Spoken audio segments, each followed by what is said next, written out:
ناظرین و سامعین، السلام علیکم ورحمۃ اللہ وبرکاتہ۔ تدریس القرآن کے ذریعے ترجمہ قرآن سیکھنے کے اس پروگرام میں آج ہم سورہ البقرہ کی آیت نمبر 104 کا مطالعہ کریں گے۔ اعوذ باللہ من الشیطان الرجیم، بسم اللہ الرحمن الرحیم۔ یا ایھا الذین، اے وہ لوگو جو آمنو ایمان لائے ہو، لا نہیں تقولو تم کہو، راعنا تم رائنا نہ کہو، وقولو اور تم کہو انظرنا اور تم انظرنا کہو، واسمعوا اور تم غور سے سنو، وللکافرین اور کافروں کے لیے عذاب عذاب ہے، علیم دردناک۔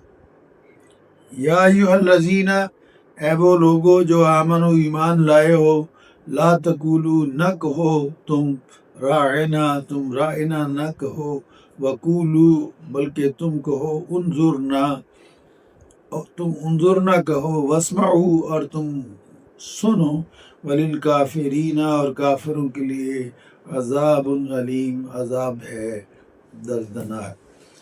یہاں اس آیت میں جو بات کی گئی ہے کہ جو منافقین تھے اور جو یہودی تھے، جو آپ کی مجلس میں آتے تو جب آدمی کسی کی بات سن رہا ہو تو اسے کہتے جی ذرا کیا فرمایا آپ نے، جیسے ہم اپنی زبان میں کہتے ہیں، تو مطلب یہ ہوتا ہے کہ جو بات کرنے والا ہے اپنی بات کو دہرا دے، دوبارہ واضح لفظوں میں کہہ دے۔ تو اس کے لیے وہ کہنا یہ چاہتے تھے کہ ہماری رعایت کیجیے۔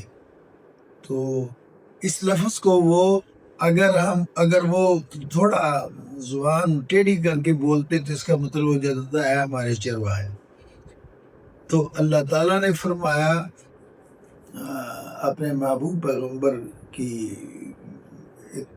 شان کی حفاظت کے لیے کہ اے مسلمانوں، یہ منافقین جو لفظ استعمال کرتے ہیں وہ تم لفظ استعمال ہی نہ کرو، تم رائنا نہ کہا کرو بلکہ انظر نہ کہو۔ انظر کا مطلب ہے ہماری طرف دیکھیے، مطلب وہی ہے کہ ذرا ہماری فرمائیے، دوبارہ کہیے، لیکن لفظ فرمایا کہ بدل دو، ایسا لفظ نہ بولو جس سے نبی کریم صلی اللہ علیہ وسلم کی شان میں گستاخی کا امکان ہوتا ہو۔ ترجمہ پھر سن لیجیے۔ یا ایھا الذین، اے وہ لوگو آمنو جو ایمان لائے ہو، لا تقولو نہ تم کہو راعنا تم رائنا نہ کہو، وقولو بلکہ کہو انظرنا تم انظرنا کہو، واسمعوا اور دھیان سے سنو۔ یعنی دھیان سے سنو، تمہیں یہ کہنے کی ضرورت نہیں پڑے گی جی کیا فرمایا آپ نے، واسمعوا اور غور سے سنو، وللکافرین اور کافروں کے لیے عذاب علیم عذاب ہے علیم دردناک۔ المناک اور علیم اور علم، درد و علم، یہ اردو میں ہم استعمال کرتے ہیں۔ وللکافرین اور کافروں کے لیے عذاب عذاب ہے علیم دردناک۔